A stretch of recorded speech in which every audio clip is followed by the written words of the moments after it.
పొద్దు వాలుతుంది. ఇది ప్రపంచంలో నడుస్తూ ఉంది. సముద్రం ఎప్పటి నుంచో ఉంది, ఇక ముందు కూడా ఉంటుంది. సముద్రం ఎండిపోదు. సముద్రంలో నదులన్నీ ప్రవహిస్తూ ఉంటాయి. సముద్రము అలలు పుడుతూ ఉంటాయి, వస్తాయి, ఒడ్డు మీద కొట్టుకుంటాయి, మళ్ళీ కొత్తవి పుడతాయి, మళ్ళీ వస్తూ ఉంటాయి. సముద్రంలో అలలు ఆగిపోవు, సముద్రము ఎండిపోదు, సముద్రముకు నీళ్లు వస్తూనే ఉంటాయి. జీవితం కూడా అంతే, ఈ ప్రపంచం కూడా అంతే అని తెలుసుకోవాలి. అలలు పుట్టుతాయి, అలలు చచ్చిపోతాయి. మనం కూడా అంతే, అలలాగా పుడతాం, అలలాగా పోతాం. అదంతా కలలాగా ఉంటుంది. ఎప్పుడు పుట్టాం ఎప్పుడు పోయాం అనేది మనకు ఆలోచించే లోపలే పుట్టుకుని పోతాం, జీవితం ఆగిపోయింది. కనుక ఈ జీవితం ఇంతేనా అంటే ఇది ఇంతే, ఈ కథ ఇంతే, మార్పు ఉండదు. సత్యయుగంలో ఇంతే ఉంది, త్రేతాయుగంలో ఇంతే ఉంది, ద్వాపర యుగంలో కూడా అంతే, కలియుగంలో ఇంకా అంతకంటే ఘోరం. మరి దీనికి శరణ్యం ఏమిటి? దారి లేదా, మోక్షము లేదా, లక్ష్యము లేదా, బయటపడేది ఎలాగా అంటే పునరపి జననం పునరపి మరణం పునరపి జననీ జఠరే శయనం ఇహ సంసారే బహుదుస్తారే కృపయా పారే పాహి మురారే. అది కనుక చెట్టుకు మీరు నీళ్లు పోస్తున్న కొద్దీ చెట్టు పెరుగుతూ ఉంటుంది. కొమ్మలు నరికేయండి, ఆకులు పీకేయండి, పువ్వులు తెంపేయండి, మళ్ళీ చెట్టు మొలుస్తుంది. కానీ ఆ చెట్టుకు తల్లి వేరు ఉంటుంది, అది కనబడదు, భూమి లోపల ఉంటుంది. ఆ తల్లి వేరును కాల్చేస్తే లేదా చీల్చేస్తే చెట్టు ఎండిపోతుంది.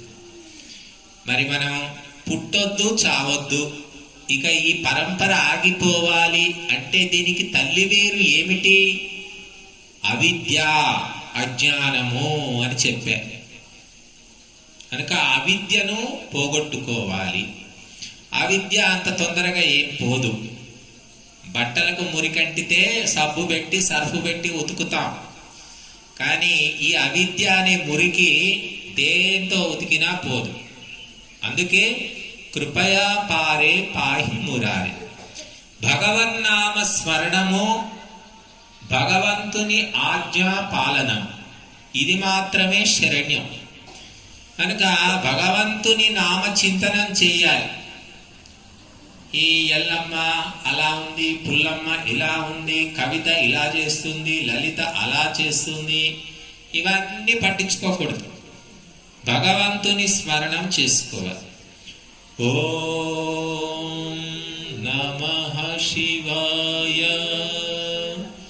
ఓం నమో నారాయణాయ, సత్యం జ్ఞానమనంతం బ్రహ్మ, ఓం నమః సచ్చిదానందాయ అని ఇలాగా తలుచుకోవాలి. కానీ తలుచుకో, బుద్ధి కోతి, ఈ కోతి కొమ్మల మీద ఎగిరినట్టుగా పనికి మనసు అట్లాగే పోతుంటుంది. దాన్ని బలవంతంగా పట్టుకొచ్చి మనం భగవన్నామ స్మరణం చేసుకోవాలి. లేదా వినండి, అనండి, వినండి, లేదంటే రాయండి, ఏదో రకంగా. తర్వాత భగవంతుని ఆజ్ఞాపాలనము, భగవంతుడు చెప్పింది విని నడుచుకోవాలి. సొంత తెలివితేటలు వాడకూడదు. మనం సొంత తెలివితేటలు వాడుతున్నాం, భగవంతుడు చెప్పింది మాత్రం వినట్లేదు. అందుకే ఎప్పుడు కష్టాలు, దుఃఖాలు, బాధలు, పీడలు అన్నీ వస్తున్నాయి. భగవంతుడు ఏం చెప్పాడు అంటే అహింస, సత్యము, అస్తేయము, బ్రహ్మచర్యము, అపరిగ్రహము, శౌచము, సంతోషము, తపస్సు, స్వాధ్యాయము, ఈశ్వర ప్రణిధానము, యజ్ఞము, దానము, సేవ, ఇవి మనం చేయాలి. ఈ పనులు అన్నీ చేస్తే మరీ మంచిది. అన్ని చేయకపోతే ఒకటి రెండు అందులో కనీసం చాతనైంది ఏదో అవి చేసుకున్నా పర్లేదు. కానీ ఈ మనసు, ఈ కళ్ళు, చెవులు, ఈ నోరు, ముక్కు, చేతులు, కాళ్ళు, ఇంద్రియాలన్నీ ఎప్పుడు బయటికే చూస్తుంటాయట. పక్క వాళ్ళు ఏం చేస్తున్నారు, పండుకున్నారా, లేచారా, మరి వాళ్ళు ఎలా ఉన్నారు, వాళ్ళు మొన్న అలాంటి మాటలు అనింది అని ఇలా ఎప్పుడు బయటనే ఆలోచిస్తుంది. ఎందుకంటే మన కన్ను బయటికి చూస్తుంది, లోపలికి చూడదు. చెవి బయటి మాటలు వింటుంది, లోపల ఆత్మలోని వాక్కు వినలేదు. నోరు కూడా మన మనసుకు వచ్చింది చెబుతుంది, ఆత్మలో ఉన్నది నోరు చెప్పలేదు. కనుక ఎప్పుడో బయట కుక్క అంటారు కదా, ఇంట్లో పెంచిన కుక్క ఇంట్లో తిరుగుతుంది, బయట పెంచిన కుక్క ఇది బయటే తిరుగుతూ ఉంటుంది ఎప్పుడు కూడా. ఇక్కడ కోడలు లేదు, మనవాడు లేడు, కొడుకు లేడు, ఎవరు లేరు, అయినా కూడా బుద్ధి అటే పోతుంది. ఆ కోడలు ఏం చేస్తుందో, కొడుకు ఏం చేస్తుందో, మనవాడికి పెళ్ళయిందా, ఉద్యోగం వచ్చిందా, ఇవే ఆరాటం, పోరాటం. వాళ్ళు కనీసం కరివేపాకంత విలువ కూడా ఇవ్వరు, పట్టించుకోరు. నా పెళ్ళైతే నీకేంటి, కాకపోతే నీకేంటి, నీ గడుపు నువ్వు ఎడవ రాదు, ఊరికే పెళ్లి అంటావేంది అని అంటారు. వాళ్ళు అంటారా లేదా చెప్పండి. మాకు ఇష్టమైనప్పుడు మేము చేసుకుంటాం. కానీ మనసు ఏమిటంటే బహిర్ముఖ వృత్తి అని చెప్పారు. ఎప్పుడు కూడా అయ్యో వాళ్ళ పెళ్ళి అయిందా, అయ్యో చచ్చిపోయారా, అయ్యో హాస్పిటల్లో ఉన్నారా, అంతా బయట ముచ్చట్లే కావాలి. కనుక ఈ ప్రపంచాన్ని మనం వదిలిపెట్టి ఈ ప్రపంచానికి పిత, మాత, గురువు ఎవరు? భగవంతుడు. ఆ భగవంతుని స్మరణం చేసుకోవాలి. గాయత్రి జపం కానీ, ఓంకార జపం కానీ, మృత్యుంజయ జపం కానీ, లేదా మీకు ఏదో ఇష్టమో అది ఏదో ఒకటి చెయ్యాలి. అది మనం చేయడం లేదు కాబట్టి మనసు ఎప్పుడు ఇంకా బయటికి వెళ్ళిపోతూ ఉంటుంది. కోతి ఇలాగే ఒక కోతిని చిన్నప్పుడే తీసుకొచ్చారు. అది ఇంట్లో ఈ కోతులు అన్ని కోతి పనులు చేస్తూ ఉంది. ఇంటి వస్తువులు అక్కడ పారేస్తుంది, అక్కడ తీసి ఇక్కడ పెట్టేస్తుంది. విసిగెత్తిపోయారు వాళ్ళు. ఒక్క 4 రోజులు 5 రోజులకే ఇల్లంతా గోలగోల అయిపోయింది ఆ కోతి పిల్ల. అయితే నా బోటి సాధువుని అడిగారు, ఈ కోతిని ఎలా పెంచుకుందాం అనుకున్నాం, మరి ఇది ఏంటి ఇల్లంతా గోలగోల చేస్తుంది, దీన్ని ఎలా కంట్రోల్ చేయాలి అంటే ఏమీ లేదు, ఒక పెద్ద కర్ర పాతండి అన్నారు. పెద్ద కర్ర పాతారు. ఆ కోతికి పైకి ఎక్కమని చెప్పండి, కిందికి దిగమని చెప్పండి, అలా అలవాటు చేయండి. పైకి ఎక్కడం, దిగడం, ఇంకా అదే అలవాటు అయిపోతుంది. మీకు ఎప్పుడైనా పని ఉన్నప్పుడు పిలవండి, పనులు అయినప్పుడు అది ఎక్కుతూ దిగుతూ ఉంటుంది, దానికి అదే అలవాటు అయిపోతుంది అని చెప్పి అలా నేర్పించేసరికి కోతి అలాగే ఉండిపోయిందట. వేరే జోలికి పోకుండా ఎక్కడం, దిగడం. ఎందుకంటే అది కుదురుగా కూర్చోలేదు, అది ఒక పని పెట్టాలి దానికి. మన మనస్సు కూడా అంతే, కుదురుగా ఉండదు. అది కోతిలాగా గంతులేస్తూ ఉంటుంది. కాబట్టి దానికి ఏమిటి పని అంటే దైవనామ జపము అని చెప్పారు. లేదా దైవానికి ఇష్టమైన పనులు చెయ్యి, పనులన్నా చెయ్యి. నీకు ఇష్టమైన పనులు కాదు, భగవంతుడు మెచ్చే పనులు చేయాలి. లేదా ఇంకా చేత కాదు, ఇక్కడ ఏం పని చేస్తాం మేము, వండి పెడితే తిని నమలడానికే చేత కావట్లేదు, ఆ నవిలింది అరగడమే లేదు, ఇంకేం పని చేస్తాం.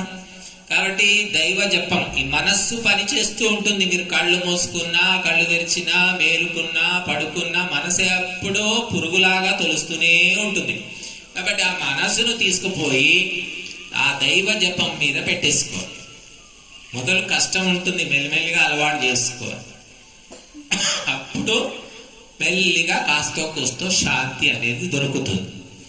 లేకపోతే ఏమి శాంతి ఉండదు. ఇక్కడ ఉన్న ఒకటి, అడవిలో ఉన్న ఒకటి, గుహలో ఉన్న ఒకటి, కొండ మీద పోయినా ఒకటి, ఎక్కడున్నా ఒకటే. ఇంకా మన మనస్సు దారికి రానంత వరకు ఎక్కడున్నా ఒకటే. కనుక పోచుకోలు కబుర్లు, పనికి వాళ్ళ ముచ్చట్లు వినకూడదు, చెప్పకూడదు, పట్టించుకోకూడదు, గుర్తు పెట్టుకోకూడదు. ఇక అవన్నీ అవసరం లేదు. ఏదో దేవుని దయ వల్ల 3 పూటలు ఏదో పెడుతున్నారు మనకు, కూర్చున్న దగ్గర నోటికి వస్తుంది. ఇంకా మనకు పట్టినంత తిని ఇతర విషయాలు పట్టించుకోకుండా దైవ ధ్యానంలో, దైవ కార్యంలో మునిగి ఉండాలి. చాతనైతే ఏదైనా పరోపకారం ఊడవడం, తుడవడం, ఏవో పనులు ఉంటాయి కదా, చాతనైతే చేయవచ్చు. కనుక ఇలా ప్రశాంతంగా మనస్సును మార్చుకోవాలి. లేకపోతే ఈ పాడు మనస్సు ఇలాగే ఉంటే మనం చచ్చిపోయిన తర్వాత కూడా అదే పాడు జన్మ వస్తుంది. మళ్ళీ కుక్కలాగా, కుక్క ఏం చేస్తుంది, 1 పూట 2 పూటలు పెడితేనే తోక ఊపుకుంటూ తిరుగుతూ ఉంటుంది. కుక్క బుద్ధి అంటారు. మనం కూడా ఈ మనవడనో, మనవరాలనో, కోడలనో, కొడుకనో ఎవరో వాళ్ళు మనల్ని పట్టించుకోకపోయినా ఊరికే కుక్కలాగా వాళ్ళ వైపు తిరుగుతూ ఉంటాం, తోక ఊపుకుంటూ తిరుగుతూ ఉంటాం. కనుక ఆ బుద్ధి మనం వదిలించుకోకపోతే అది వచ్చే జన్మలో కూడా వస్తుంది. మళ్ళీ పుట్టుక, పెళ్ళి, కానుకలు, కట్నాలు, ఈ సేవలు, తిట్లు అన్ని చేసి మళ్ళీ తిట్లు తినాలి. చూడండి, ఇది మనిషి జన్మ ఎంత ఘోరం ఉందో. ఇన్ని జరిగినా బుద్ధి రావట్లేదు. మళ్ళీ అదే ఇల్లు, ఇంటికి రమ్మంటే పోతారంటే పోతామంట అందరు తయారవుతారు. ఏముంది ఇంట్లో, బంగారం పాతి పెట్టింది, ఏమీ లేకపోయినా సరే ఇంట్లో పడి ఉండాలి, ఇల్లును వాళ్ళని చూసుకోవాలి. అంటే వాళ్ళు నీ వెంట వచ్చారా, నువ్వు పుట్టినప్పుడు ఉన్నారా? ఇప్పుడు నీ వెంట లేరు కదా ఇక్కడ, మరి ఇప్పటికీ ఉండరు కదా, నువ్వు పోతే నీ వెంట రారు కదా. అది మనం తెలుసుకోవడం లేదు. ఇంకా మాయా, మోహము, అజ్ఞానం పీడిస్తుంది. అయ్యో 1 రోజులైంది, ఫోన్ కూడా చేయట్లేదు, కనీసం దగ్గర చూడటం లేదు. సరే ఫోన్ అన్నా చేయొచ్చు కదా, ఏం రోగం అని ఇట్లా అనుకుంటాం. కనుక వాడు ఫోన్ చేస్తే వచ్చేది ఏంటి, ఫోన్ చేయకుండా పోయేది ఏంటి? అలా మన మనసులోంచి తీసేసుకుంటే ప్రశాంతంగా ఉంటాము, దైవ చింతన చేయగలుగుతాం. అది ఉంది, మనసులో పురుగు ఉంది కాబట్టి దైవ చింతన కానే కాదు. ఇప్పుడు మనసులోంచి తీసి పారేసే, ఎవడి కర్మ వాడికే, ఎవరు చేసిన కర్మ వాడనుభవించక ఎన్నడైనను తప్పదన్నా అని ఏదో చెప్పారు గురువులు, సద్గురువులు. కనుక ఎవరి పాప పుణ్యాల మూట వాళ్ళ వెంట వస్తుంది. నువ్వు వద్దన్నా వస్తుంది, కావాలన్నా వస్తుంది, నిన్ను వదిలిపెట్టదు. కాబట్టి మనము మనస్సును ప్రశాంతపరచుకోవాలి. ఇక్కడ చాలా ప్రశాంతమైన వాతావరణం ఉంది. ఎవ్వరు కాల్చుకు తినేవాళ్ళు లేరు, దెప్పి పొడిచేవాళ్ళు లేరు, తిట్టేవాళ్ళు లేరు. ఎవరి పని వాళ్ళకే ఉంది. ఇంకేం తిడతారు?